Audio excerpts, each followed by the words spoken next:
So I'm Robyn O'Brien. I have been in this industry for almost 20 years now. I have graduated high school in 2003 and I went directly to hair school, cosmetology school. Normally, when people talk about, how long they've been doing this, they, self proclaim themselves as master stylists. For me, I think that called a master stylist is fine. I think what gives me more,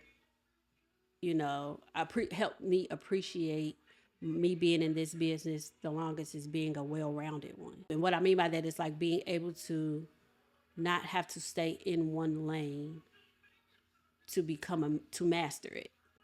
Well-roundedness in this industry is very important because I don't want you to have to go to her to get whatever it is. I want to be able to grow your hair. I want to be able to cut your hair. I want to be able to color your hair. I'm going to be able to give you extensions, sew-ins, micro links, all of those things. I want to be able to do it all in a sufficient and efficient way. I don't like putting myself in a box. And I know like even me, for me doing this, as long as I've been doing it, I've had moments where I'm like, I don't want to really do a certain thing anymore. But if I have to double back to it, I don't have a problem with that because I feel like I want my client to know, my customer, my client to know that it's a one-stop shop here. That you can get whatever you need. You don't have to go to somebody to get your hair braided. I can braid your hair. I can give you knotless. I could do, feeders. I could do all of that. I can retwist your locks. You don't have to go to a loctician or, you don't have to. It's here. It's all in me. Now, when I want to use it, I'll use it. Like, I think it's just so much importance in being able to give all that you've learned over the years to your clientele. I just think that's so important. So for me, that's being well rounded is better than being called a master stylist. Now, when other people say it for me, I take it. And I know people say you shouldn't be humble. I just don't know how to be no other way. And that's just being honest. I thank you. I appreciate it. But I prefer being able to provide services for the masses rather than a specific lane. So that's how I feel about my title. I appreciate it. When people say, like you need to say master stylist or you've been doing this for so long, you're not just a hairstylist. And even with that, like we're never just hairstylists. We be therapists. We're a lot in the time that you're here. I'm not just a master stylist. I'm well rounded. I'm gonna talk to you. You can tell me about your day. You can tell me who done got on your nerves. I'm gonna help you. If you're having a bad day, you want to cry, you can do that in here, and it's confidential. You know what I mean? Like I am that person. So well roundedness means more to me than being called a master stylist. I have encountered plenty of individuals that do hair not out of love.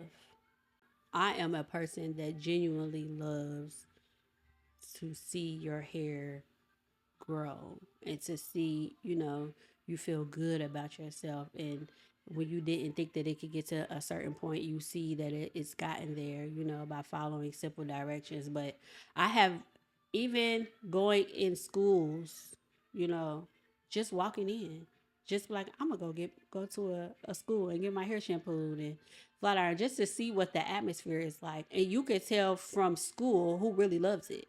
Like you could tell from school if you are going to be dedicated to it. If you understand that it comes with ups and downs and, peaks and valleys, all of that within, like, are we teaching the girls that, the guys that it's not going to always be pretty and you still stick it out. You still, that's how you know you love it. Like that's how you know it's a passion. That's how no one can turn you away from it. Even though you may have moments that's like, ugh, I'm over it. It's not working out the way that I want to. But if you really love it, it's still, the fire gonna stay lit. It's gonna stay lit regardless. So whatever's happening, you're gonna find a way to get it done. And you could, I know some of y'all have been to places. It's like, yeah, she just, or he just doing this just to get some money. Do you go back? Do you return? Like, you don't keep clients that way.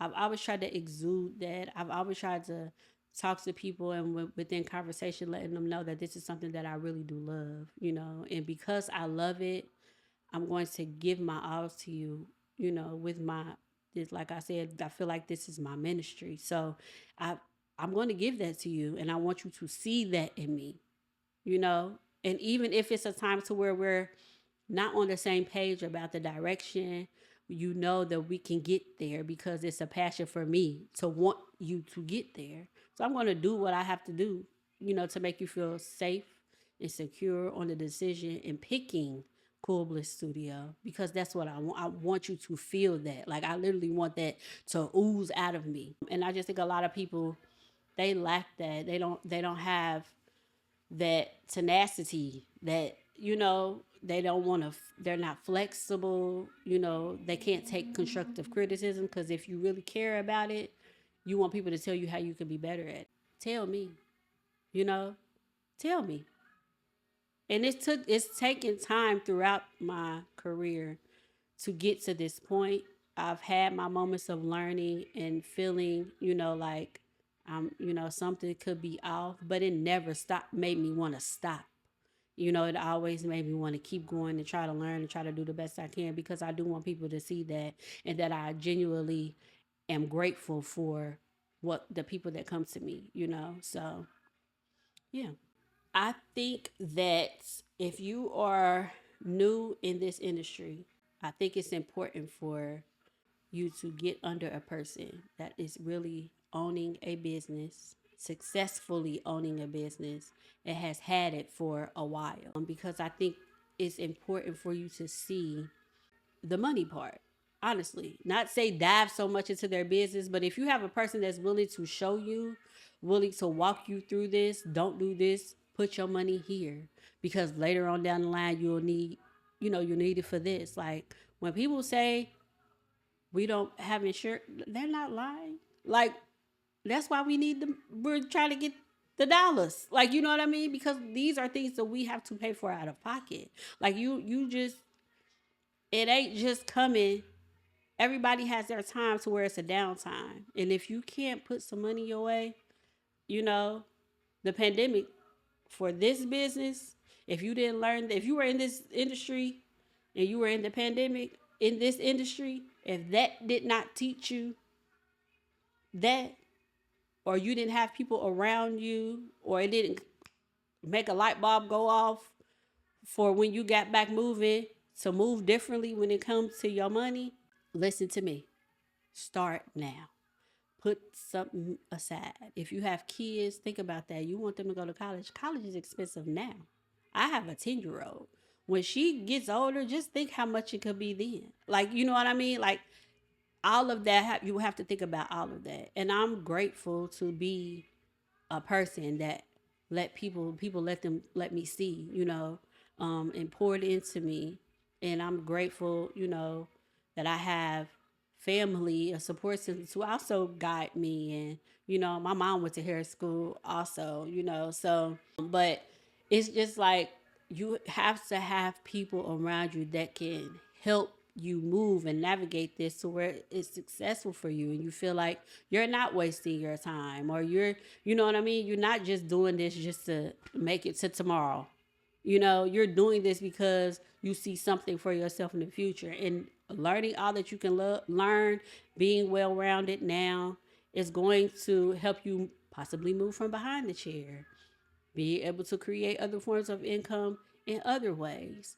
Yeah, I just think you have to get around people and learn under someone that is successful. If you see that you have seen manage their business, can give you gems on how to, successfully put money aside, and how to, because everybody don't get taught that, you know.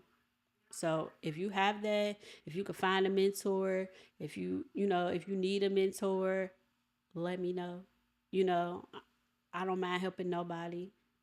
I can do, we could come up with something. But get it. It's important. Like everybody is an intern for you got to intern somewhere, some point in your life. You got to get knowledge. Knowledge has always been power. So find your people. Find your people. Understand that this hair industry you're doing here is fast money. It could come fast and it can go fast. So find your people, understand money, learn money. And even for me, it's things that I didn't learn early in my career that I'm learning now and implementing in my life that's helping me, is going to help me, for my future and for my daughter and, things like that. So hair alone, if you get to a certain platform, a certain level, I feel like you absolutely can retire, but you have to save. If you don't know how to save, it's not going to happen. That's just me being honest. The money come fast. You think you got it, you can go buy this, save some money. Save. Have all needs met, get a little bit of the wants, not all of them. Like, save some for a later time. I could do this later. I could do it now, but I'm gonna do this later. And I always tell myself, if I can't buy it twice, I'm not buying it once. So, a little advice from me to you. Family will not be your best. They may be good. They may be consistent at times, But everybody know how it works when you're having a business and, you have family, and it can get tricky sometimes. I think that if you have the type of support system that understand that this is not a hobby for you, like you have a life to maintain, you have bills like everyone else, and blood does not cancel that out. So long as you have that around you, and that everybody's understanding and on the same page. And I'm going to say this, my mother was at one point the only paying person. And to this day, my mother, she still pays because she understands that I maintain my life this way. And it has been times that, it's like, don't worry about it. But sometimes she insists. My family members pay. They don't have a problem with paying me. They understand that I've put in a lot of time, a lot of work into this. If you don't have those kind of family members, don't service them. That's just because it's going to keep coming. It's going to keep going. They're never going to, like, maybe next time they'll say something like, throw me, just tip me. No, don't just tip me. Pay me what I've done for you. You would pay the next person. You would do it for the next person. I should not be any different because we're related or we're blood, or, I just feel like it's so undermining, and it's so belittling, to belittle someone's career, what they went to school for. I just think that that's wrong.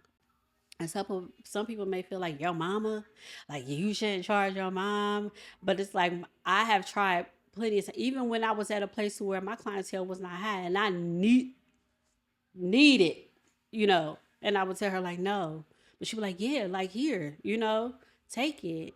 And I always be grateful for that, because it really makes you think about, like, I got to, and it don't matter who it is. If my mama paying, everybody's paying. Everybody's paying.